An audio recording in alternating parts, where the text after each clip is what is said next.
Around 2 p.m. on January 6, 1942, Mess Sergeant Jose Calugas was in his mess kitchen near the front lines at Layak Junction, just north of the Bataan Peninsula. The field kitchen's thin canvas shelter barely protected him from the intense enemy fire. Bombs, shells, and shrapnel had consistently exploded near him throughout the day. Somehow, amid all the chaos, Sergeant Calugas noticed that a large 75mm artillery gun from another nearby battery had gone silent. It was supposed to be supporting the American front line and targeting oncoming columns of Japanese forces, but the gun remained quiet, motionless, still. Realizing the detriment of an out-of-commission artillery gun to the U.S. forces, Calugas jumped into action. He called to any nearby servicemen he happened to see, telling them to follow him to the silent gun. Sergeant Calugas, followed by 16 volunteers, began sprinting across a 1,000-yard expanse that separated them from the gun. They dodged the heavy shelling that was still raining down from Japanese artillery. The explosions sent some men back toward the mess kitchen. Others were wounded, some killed. Calugas dove to the ground, crawling the remaining distance while shrapnel flew around him and machine gun bullets ripped his clothing. But he made it to the gun. Finding plenty of ammunition, Calugas repaired and loaded the large artillery gun and spent the next 2 hours firing on advancing Japanese columns, despite the heavy barrage still coming from the Japanese artillery, and aimed directly at him. This is Left Behind.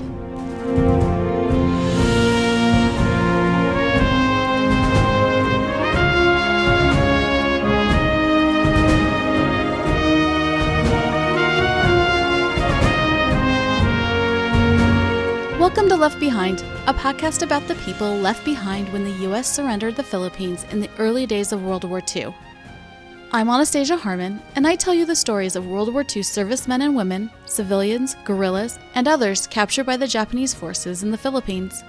My great-grandfather, Al-Massam, was one of the POWs, and his memoir inspired me to tell stories of his fellow captives. This is the third of 4 episodes about the 3 men awarded the Congressional Medal of Honor during the Battle of Bataan in early World War II. And today's episode focuses on the only Filipino to receive the Medal of Honor during World War II, Sergeant Jose Calugas. Sergeant Calugas is also the only one of the 3 Bataan Medal awardees who survived the war. He'd go on to become a career Army officer, a U.S. citizen, and the first college graduate in his family. He was an amazing, heroic man who passed to his family the legacy of opportunity and education, and who exemplified the ideals of the American dream. Let's jump in. Jose Calugas was born on December 29, 1907, in Barrio Tagsing, near Leon, in the Iloilo province of Panay Island, Philippines. His parents were Antonio Calugas and Juliana Cabofin. The Spanish word barrio means neighborhood in English. In the Philippines, a barrio is the smallest administration unit. In rural areas, a barrio would be equivalent to a village or a ward in the United States. Barrio Tagsing is a rural barrio in the mountainous area of the Iloilo province. This area is known as Panay Island's vegetable garden because of the large amount of agriculture produced there. Panay Island is the 4th largest island in the Philippines and is south of Luzon Island, where Manila and Bataan are located. Of his Barrio Tagsing hometown, Jose said, Barrio Tagsing is in the mountains, 12 miles or 19 kilometers from Barrio Leon on Panay Island. I remember we used to walk about 3 hours to get home when we left Leon. There was this river in between. Sometimes it would be really rapid and we'd have to go around. It would take us 5 hours then to get home. Jose and his 3 siblings went to Catholic school as children, and his parents were farmers. Simple and frugal barrio folks of moderate means. 22-year-old Jose enlisted in the U.S. Army's Philippine Scouts in March 1930, where he initially was paid $9 per month. After basic training, he was assigned to Company C, 24th Artillery, and stationed at Fort Stotzenburg, which is about 57 miles or 92 kilometers north of Manila. The Philippine Scouts were elite soldiers who trained vigorously and became excellent marksmen. In 2007, Jose Calugas' son, Jose Calugas Jr., was featured in a short video for KCTS 9 in Washington State. Jose Jr. stated, There were the elite forces in the Philippines at that time. So there were 6,000 Philippine scouts trained before the war. But during the war, they increased it by another 6,000. By the way, I've embedded that video on my website if you'd like to watch it. The link is in the show description. In 1935, Jose met a Filipina named Nora, who was visiting relatives near Fort Stotzenburg, where Jose was stationed. Nora was also from the Iloilo area. She had attended college in the Philippines on a full scholarship and became a high school biology and English teacher. The young couple fell in love and married at Fort Stotzenburg in 1936. Soon thereafter, a daughter joined the family, and in January 1940, their son, Jose Jr., was born. A third child soon followed. But their family life at Fort Stotzenburg was interrupted when Japanese air forces attacked and destroyed Clark Field, which is right next to Fort Stotzenburg, on December 8, 1941. Jose Jr. would later write, "At the outset of World War II, my father decided to send us back home to WW2’s to live with our relatives, so he did not have to worry about our safety."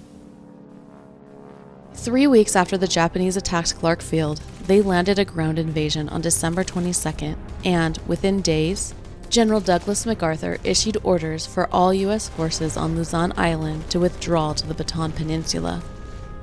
This was a fighting withdrawal, and many units, including the Philippine Scouts 88th Field Artillery, 1st Battalion, to which Mess Sergeant Jose Calugas belonged, were ordered to defend the roads along the main withdrawal route into Bataan.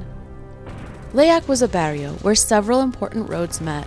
One was the main road that U.S. forces were using to withdraw to Bataan. Another was Bataan's East Road, going south into the Bataan Peninsula. This East Road was the main road on Bataan. It was vital for the withdrawal, and even more vital to keep out of Japanese hands if U.S. forces had any prayer of holding Bataan. So, in the first days of January 1942, Sergeant Jose Calugas and the 1st Battalion of the 88th Field Artillery joined another artillery unit, 3 infantry units, and a supporting tank unit in defense of the junction at Layak. Also defending there was the Philippine Scouts 26th Cavalry, which I highlighted in episodes 6 and 11. At the time, Sergeant Calugas was Battery B's mess sergeant.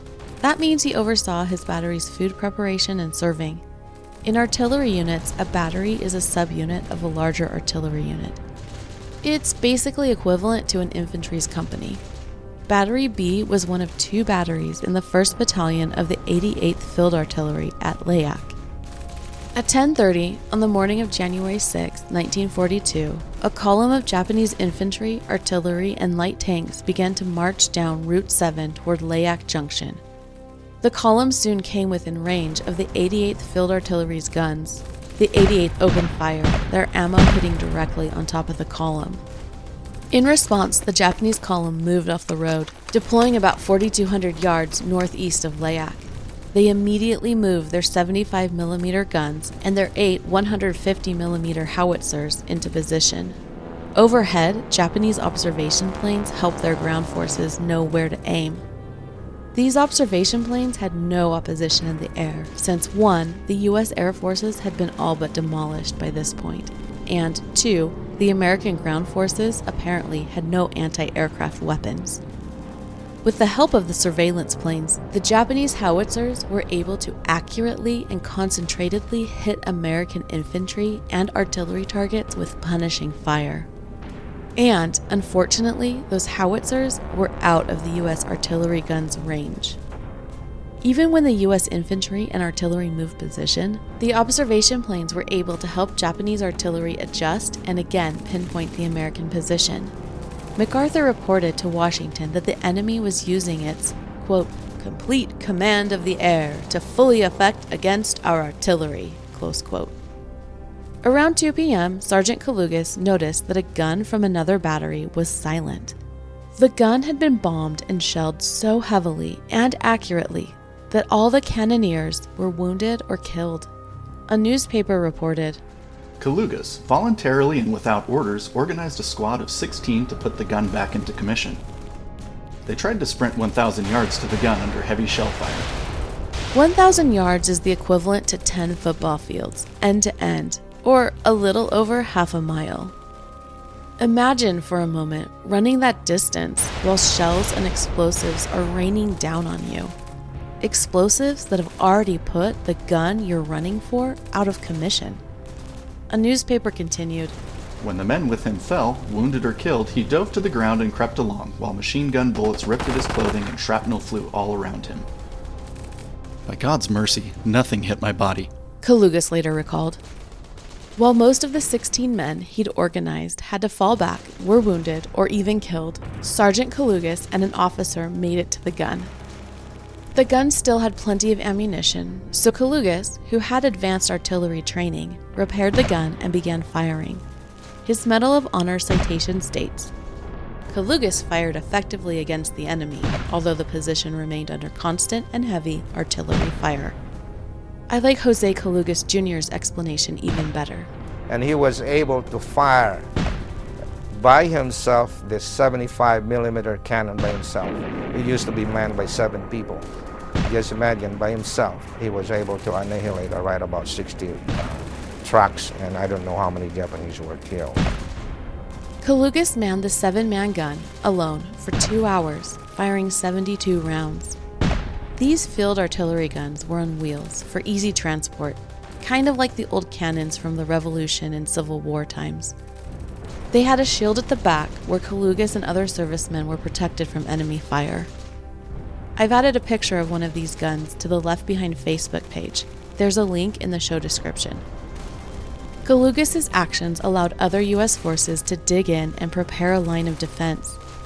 His rounds landed on top of the Japanese columns, which were still advancing toward the U.S. line. And although he didn't know the extent of his success, a major later noted that Calugas' efforts destroyed around 60 approaching vehicles. Do you want to remain here, Calugas, or go to the rear? An officer asked Sergeant Calugas around 4 p.m. Calugas chose to return to his mess kitchen that was near the front lines, recalling that, Without the kitchen, the soldiers would starve. it was dark by the time he got back to the kitchen, where he fed the hungry soldiers in his battery. The soldiers were very happy, for they had not eaten for quite some time. Plus, I have to think they were also glad to be alive, which was, in part, due to Sergeant Calugas' actions that day. By the way, on my website you can watch a 1944 video of American soldiers eating at a field kitchen in Holland, just to give you an idea of what mess Sergeant Calugas would have been working in. The link is in the show description. Later that evening, when the battle had quieted down and all the soldiers were fed and watered, Jose reflected on his wife Nora and 3 children, and was immensely thankful they had left the now war-torn Luzon Island a month previous and were far away in their small village in Iloilo. Years later, Calugas would tell a reporter that a, quote, heartsick feeling returns, close quote, when he recalls that day's actions.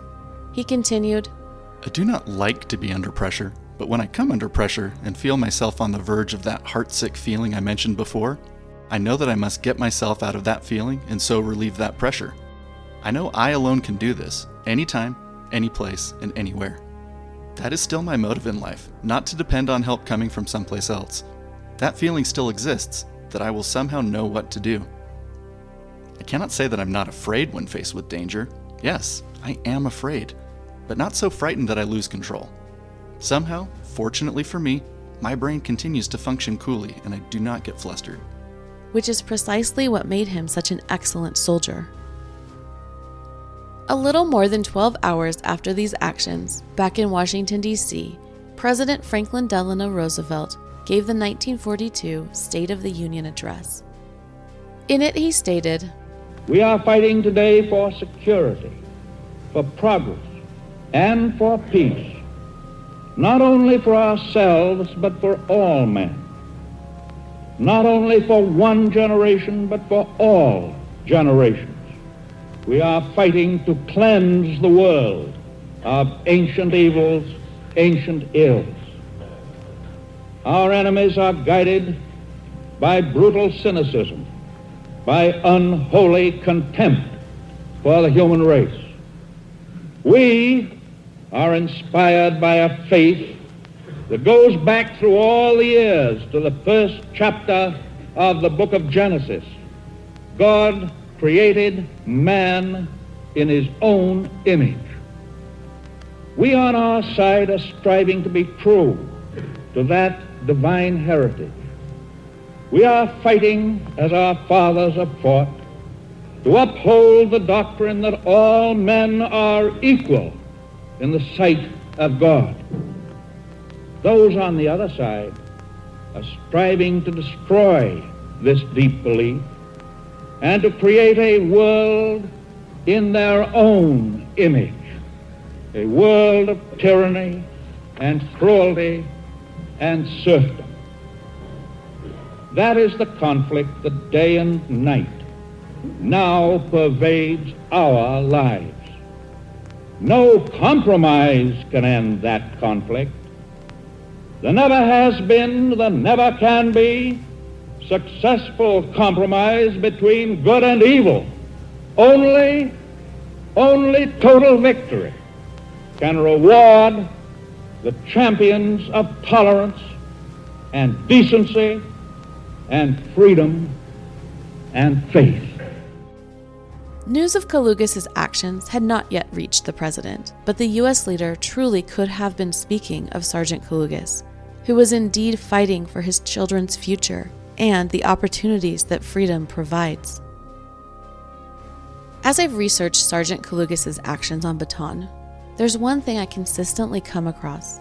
Every military record, newspaper article, and even the Medal of Honor citation itself states that Calugas' heroic actions happened on January 16, 1942. But this is inaccurate. Not just inaccurate, it's impossible. You see, the battle near Layak Junction was on January 6, 1942. That's a historic fact. 10 days later, on January 16th, the supposed day of Calugas' actions, Layak Junction was occupied by Japanese forces, and the fighting front line was about 12 miles or 19 kilometers south of Layak. As I came to realize the date discrepancies as I was researching this episode, I wondered why everything about Calugas consistently gave the wrong date. Even newspapers written in the 1970s, and including interviews with Jose himself, stated the wrong date of January 16th. And I began to wonder, where did the incorrect date come from? And then I found the source. Turns out the error began with General Douglas MacArthur. On February 12, 1942, about 5 weeks after the action at Layak, General MacArthur sent a radiogram to Washington, D.C., recommending Sergeant Jose Calugas for the Congressional Medal of Honor. That radiogram read, "Recommend award Congressional Medal of Honor, Sergeant Jose Calugas, 6738, Battery B, 88 Field Artillery, Philippine Scout, stop. All conditions governing award fully met, stop. At Calugas, Bataan Province on January 16, 42, battery gun position shelled and bombed." Did you hear the date MacArthur gave? January 16, 42, meaning 1942. This error could have been a typo, or a result of incorrect information being passed along, or any number of other reasons. Lieutenant Alexander Nininger, who I highlighted in episode 16, was the first Medal of Honor awardee in World War II for his actions on January 12, 1942, almost a week after Calugas' actions at Layak. As a researcher, and maybe because I'm a little OCD, I wanted to point out and emphasize the inaccurate information and the correct date, because Calugas did in fact receive the Medal of Honor for actions performed before Nininger's. I should also point out that later in the war, several men received Medals of Honor for their actions during the attack on Pearl Harbor on December 7, 1941, which was even earlier than Calugas' actions. But when all is said and done, the date doesn't matter so much, because the fact is that Sergeant Calugas saw a need outside his sphere of responsibility and realized he might be the only one who could fill that need. So, taking matters into his own hands, he risked his life to ensure American servicemen could continue withdrawing to the Bataan Peninsula. He is truly a brave man, an undeniable hero. He is the second person to receive the Congressional Medal of Honor in World War II, the first enlisted man of the war to do so, and he is the only Filipino to receive that Medal of Valor during World War II. Once the U.S. War Department in Washington received MacArthur's recommendation, it took only 6 days for Calugas' medal to be approved. On February 14th, 2 days after receiving the recommendation, the War Department's Assistant Chief of Staff wrote a memorandum to the Chief of Staff recommending that the medal be awarded to Calugas, saying, quote, "Calugas' actions fulfill the requirements of the law governing the award of the Medal of Honor." Close quote. Over the next few days, various other officials approved the award, and on February 18th, newspapers around the United States announced that Sergeant Calugas had received the highest Medal of Valor a U.S. serviceman can receive. The papers touted Calugas' bravery and reported the story of his heroic actions. One newspaper announced, In a larger sense, the tribute is to the entire Filipino fighting force. Daily for weeks we have read and thrilled to the news that MacArthur is holding, which means all his men, Filipinos as well as Americans, are holding in one of the toughest assignments in this toughest of all wars. Jose Calugas is a shining example. And, curiously, the newspapers also seemed fixated on something rather strange. Several published the news that Calugas was 5 feet 4 inches tall and weighed 116 pounds, concluding that he is probably one of the smallest men to win the national honor for heroism. Sergeant Calugas followed the American and Filipino forces into Bataan. While on the peninsula, he received the award's written citation, but not the medal. It's not really the kind of thing one particularly wants to carry around a battlefield. He spent the next 3 months on Bataan. There was no provision for all the troops in the Philippines. No air power, no food, no medical supplies, no ammo at all whatsoever. Even then, they repulsed the Japanese in 5 months. On April 9, 1942, U.S. forces could no longer repulse the Japanese forces and surrendered Bataan. Sergeant Calugas, alongside all other American and Filipino servicemen on the peninsula, became a prisoner of war. And then came the Bataan Death March, the nearly 70-mile forced march of American and Filipino POWs from southern Bataan to the POW Camp O'Donnell. The march was torture, made even worse by the treatment of the Japanese guards. Sergeant Calugas' son, Jose Jr., wrote, "He was caught drinking water by the Japanese guards and was beaten by a rifle butt on his head. He was lucky he had his steel helmet on. Even then, the blow caused him approximately a 3-inch laceration to his scalp." These types of events were all too common for POWs during the horrendous march, but it was perhaps even more dangerous for Sergeant Calugas. In a 1975 retrospective about Calugas, Tacoma, Washington reporter Howard Ferguson stated, He was a marked man. Jose had been awarded the country's highest medal prior to his capture, and as such, he would have been a prime candidate for death. He had buried the general order awarding him the decoration. An officer cautioned his fellow prisoners not to mention the medal.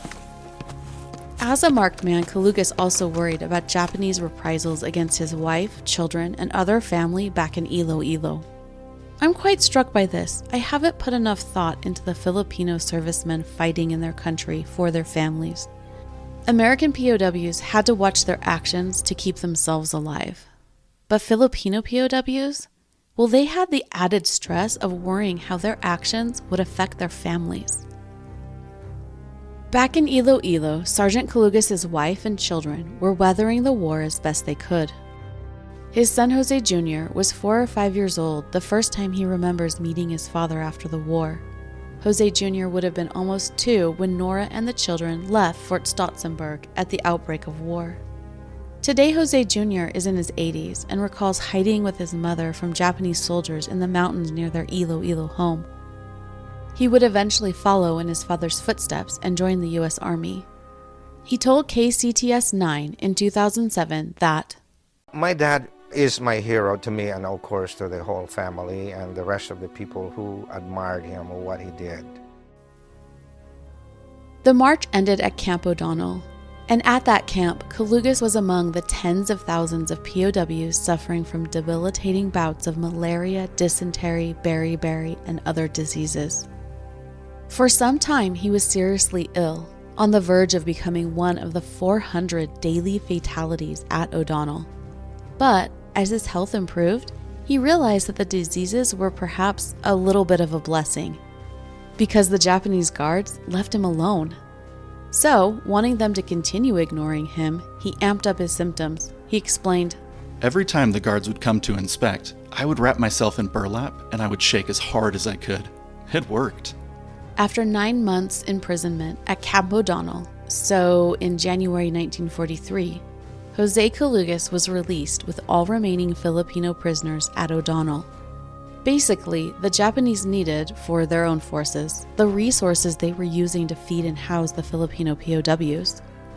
He spent another 9 months working at a Japanese-run rice mill, but in the fall of 1943, he joined a guerrilla unit called Squadron No. 227 Old Bronco. Based on Luzon Island, this unit was organized by a 25-year-old American officer named Robert Lapham, who escaped capture on Bataan and organized one of the largest and most effective guerrilla units in the Philippines during World War II. I'm going to talk more about Lapham and his raiders in future episodes because there are some fantastic stories. Under Lapham's command, Jose Calugas was promoted to second lieutenant and was in command of a heavy weapons platoon. He battled and harassed Japanese forces until early 1945 when General MacArthur and U.S. forces returned to the Philippines. Calugas, now a platoon leader, joined his unit in the invasion of Muñoz and other Philippine islands. In March 1945, he was recalled to active U.S. Army duty. And the next month, he was finally presented with his Medal of Honor. I've put a picture from that ceremony on Facebook. At war's end, the U.S. Army offered Jose Calugas U.S. citizenship and the chance to become an officer. He accepted and was promoted to lieutenant. Now, he had been promoted to lieutenant in the guerrilla unit, but that wasn't an official U.S. Army promotion. From 1947 to 1953, First Lieutenant Jose Calugas was stationed in Okinawa, Japan. This station location, coming just a couple years after the war where the Japanese military inflicted so much pain, damage, and atrocities on his homeland, begs the question, how did Jose Calugas feel about the Japanese people? His son, Jose Jr., wrote, "When my father was asked if he had any bitterness or hatred against the Japanese, he said, quote, 'If I lost my life in the battlefield, those were the vicissitudes of being a soldier. If God wanted my life, then at least I have the peace of mind knowing that what I did was in fulfillment of the oath I took as a soldier.'" Close quote. We also have learned from our father how to forgive and love our enemies. Forgiving helped him press on with his life. After Okinawa, he spent the next 4 years at various bases in the U.S., finally settling at Fort Lewis in Tacoma, Washington. Captain Jose Calugas retired from the Army in April 1957 after 27 years of service. During those 10 years of post-war Army assignments in Japan and the United States, Captain Calugas' wife and children remained in the Philippines. After Jose's retirement, the family was able to join him in Washington State. But it was a staggered reunion. His wife Nora explained, "The family came over piecemeal. Our second son left me in 1958 and our only daughter in 1960. Then I came in 1962, and when the last son arrived in 1963, we were all united. We are very fortunate."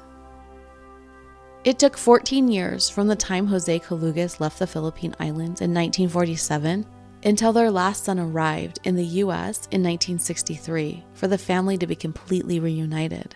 And that's not counting their separation during the war years. The same year he retired from the Army, 50-year-old Jose Calugas used the GI Bill to enroll in business school at the University of Puget Sound. In 1961, this 55-year-old son of humble Filipino farmers graduated with a bachelor's degree in business administration and began an 11-year career at Boeing, where he worked as a cost accountant. His oldest son, Jose Jr., explained, "He showed to his children and to his grandchildren that it wasn't too late to seek personal advancement, and that the only way to achieve this was through education and hard work. He was the first in our family to graduate from the University of Puget Sound in Tacoma. In this respect, my sister Minerva said, quote, I consider him a trailblazer, close quote. I had the privilege of speaking with Jose Jr. He is a kind, friendly man who speaks with a slight Filipino accent, as he lived in the Philippines until he was 17 years old. He called me the day after I sent him a cold email, asking if he'd be interested in talking with me about his father. If any man ever honored his father, that man is Jose Jr. To my surprise, my biggest takeaway from our conversation is the legacy of education and opportunity that Jose Calugas Sr. left his children, grandchildren, and beyond. Jose Sr. and his wife Nora were the first college graduates in their families. Their children and grandchildren followed in their footsteps, and today the Calugas family boasts many college graduates, including advanced degrees. Education was very important to Jose Calugas Sr., so important that in his later years, a 1981 newspaper reported, he and his wife Nora live frugally so they can send most of their money to help educate nieces and nephews in the Philippines. When asked why he did so, Calugas answered, God lengthened my life for a reason. Jose Calugas Sr. was proud of his family's accomplishments. So is Jose Jr. I have loved hearing him tell me about what his own children and grandchildren have accomplished. He told me, Dad said, this is America. You can do whatever you want to do. It's not like the Philippines. Get a good education. As these accomplishments show, Jose Calugas Sr. was an extremely disciplined man.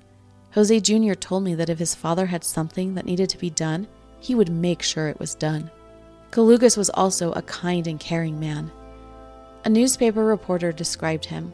He is quiet-spoken, a gentle man. His face shines with warmth and, with a thick accent, he often tells jokes that are hard for an English-attuned ear to fully understand. Jose Jr.'s wife Goody called her father-in-law, quote, a very simple, humble man, a very loving father and grandfather. His first concern when people would walk into the house was to go in and prepare food. He was always concerned about people having enough to eat, and you always had to take something home, close quote. After retirement from Boeing, Jose Calugas Sr. spent a lot of time gardening. His wife Nora and he had a small piece of land just outside of Tacoma that he spent his summers farming. I don't make much money out of it, but we sure have plenty of vegetables around.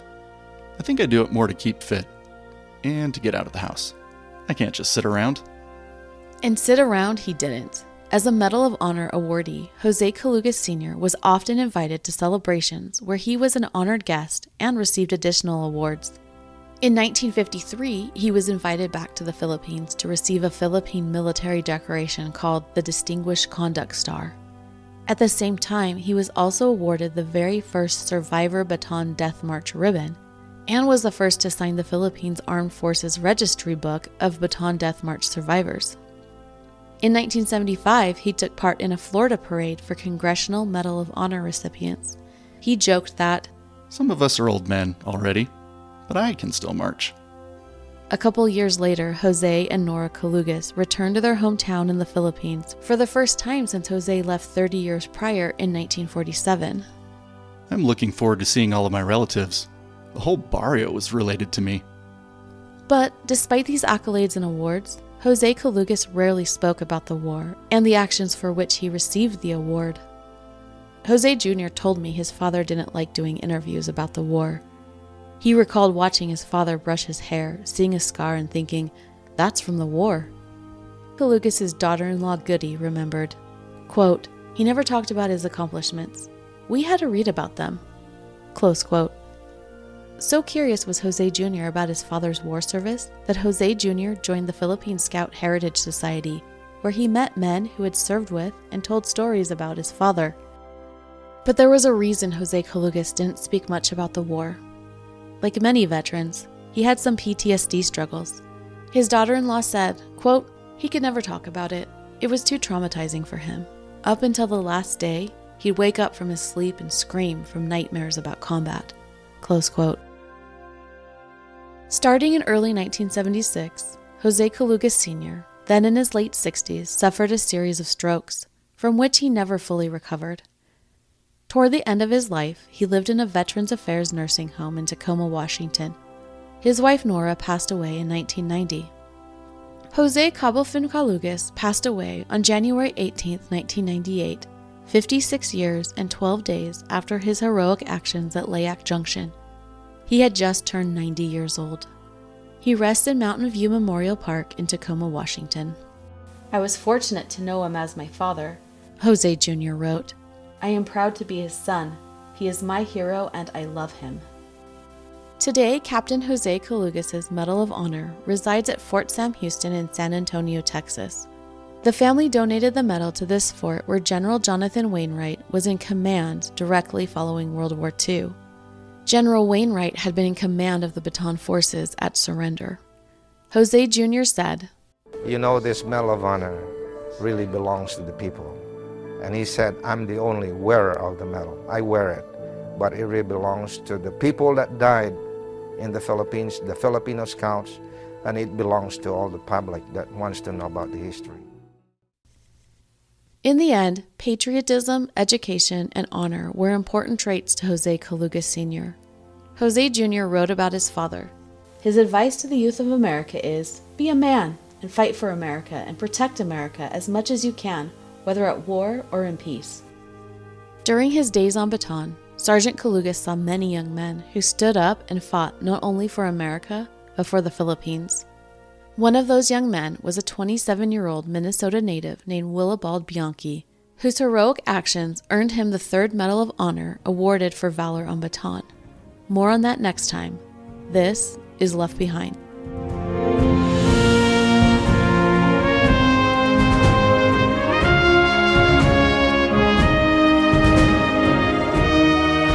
Thanks for listening. You can find pictures, maps, and sources about Jose Calugas' story on Facebook and on my website. The links are in the show description. If you enjoy this podcast, please tell a friend. Sharing this podcast allows others to find and experience these amazing stories.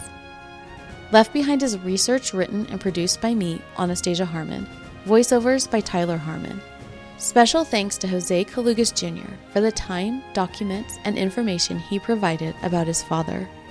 Dramatizations are based on historical research, although some creative liberty is taken with dialogue. I'll be back next time with a wounded American officer who commandeered a damaged tank to fight off approaching enemy forces.